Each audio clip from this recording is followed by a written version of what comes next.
How to replace a 2022 Lincoln Navigator 5-button smart key remote battery. Now here's Sergeant Locksmith to show you how. All right, let's go ahead and change the battery out on our 5-button remote. Doesn't matter what your button configuration here for the Ford, Lincoln, it's all the same. This could be a trunk, this could be a hatch, this could be a cargo door for the Ford Transit.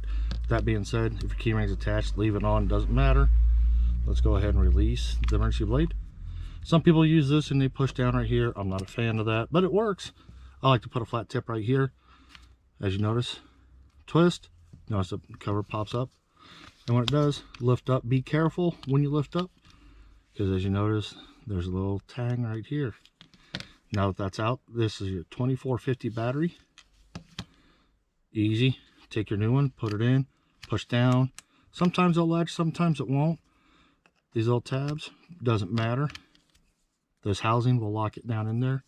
Remember that little tab? Slide it in, push down, squeeze, put your emergency blade back in. And there you go, you've done it. Hey, thanks again for watching. Let's be safe out there.